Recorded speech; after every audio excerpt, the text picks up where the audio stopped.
Okay, how many of you are familiar with Inshaves, spokeshaves, travishers, and we got a few people, not many. Okay.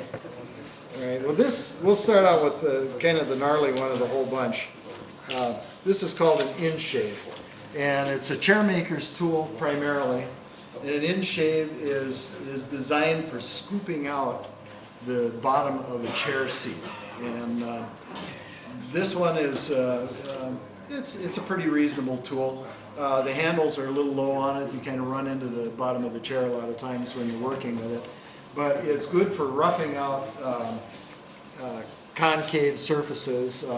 Remove a fair amount of wood at one time, and biggest thing to do is just kind of mess around with it, see what you think of it.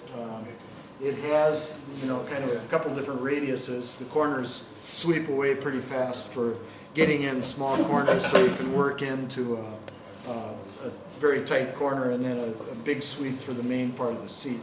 The way the chair makers use these is they'll start with their blank that they have, and most of them have a pattern of the depth, the different depths to contour the seat. And so they'll drill holes down to these depths using auger bits, so that you end up with a seat that's got a bunch of holes drilled to different depths. And then you'll start working the majority of the material out with this right here.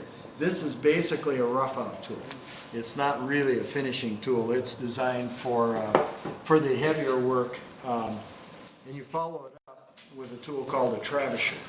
See how small the shavings are? But this thing will take real thin shavings very easily and very consistently. And it'll take them pretty much the full width of the blade. This one is made by a friend of mine in Bethel, New York. He made these for a while as a kind of a production item, and he sent me this one to use, and they're wonderfully made pieces. But there are a number of manufacturers that make these. You can buy them factory made through Highland Hardware, and they're a nice tool to have around for more than just chair seats. For any time you're doing any kind of compound curved work, they really are nice for refining any type of curve. And there again, we'll experiment with these a little bit, kind of working our way up to the big monster, the drawknife. But spokeshaves are the next thing. Spokeshaves, everybody should have a couple of these in their shop. Spokeshave is just a small hand plane, basically, designed for, let's see if I got one of these set up and ready to go. Designed for taking small shavings. They were originally designed for the purpose that their name implies, and that's making spokes. Back when wheels were made of wood, they made the spokes using these to refine the shape. They also used them to refine the shape of spokes in a chair. There are flat-soled spoke shaves and curve-soled spoke shaves. This one is my own homemade curved sole spoke shave. The curve on them is a 5-inch radius, and I wanted an adjustable throat spoke shave with a curved sole on it, so I made my own. These adjustable throat spoke shaves are my favorite, simply because they're easier to set up than a lot of the other, than a traditional spoke shave, and you can take very fine shavings with them. Set up. For an edge tool, these things just, it doesn't take a lot of effort. You can round off an edge, shape an edge real quickly with these things.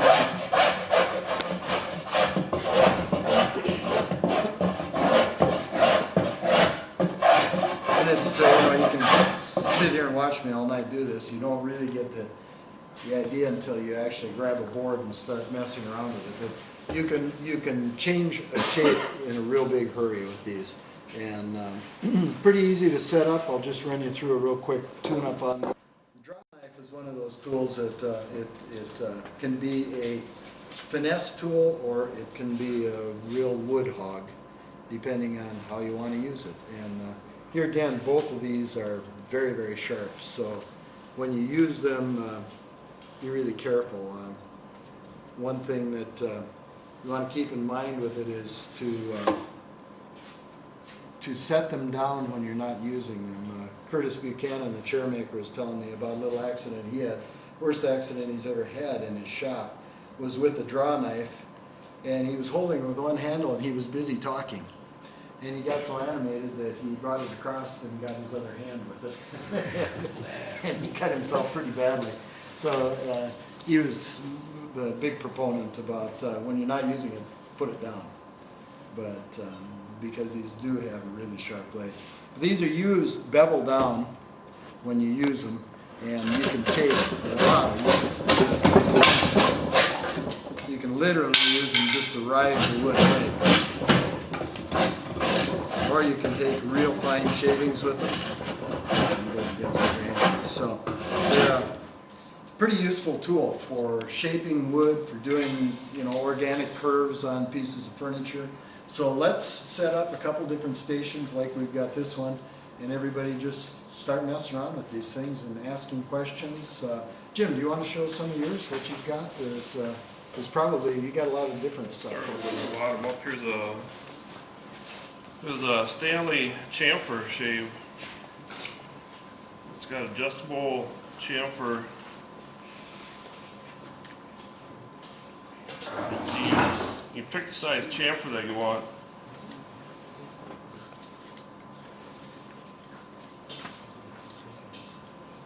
They have made this for a number of years.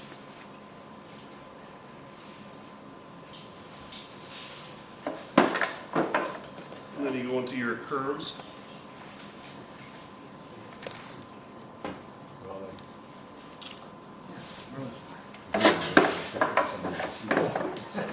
You have your beechwood shaves. This one has a brass wear plate. This is just a plain Jane. You've got different sizes. This one is a British one. Another British one. Here's a shade that a lot of people claim is the best that Stanley ever made. It's number 85. It's boxwood. It's just almost like a razor blade. They say that's one of the better ones. You've got it made out of rosewood. And you've got your double cutters. Here you got a curve and here you got a flat. So if you just switch. Here's another Stanley tool. It's got a guide. And if you want to use it in a close quarter, that's what it looks like. The handles switch back and forth. Yeah, so you can. Some E. Preston and Sons, they came out of England. These are about 1880, 1890. Nickel plated. Want to hold it up? Sure. This one is unique too because it's got a lateral adjustment on it.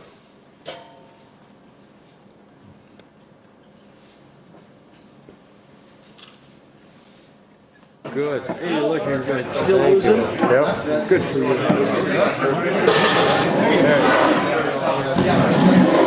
nice.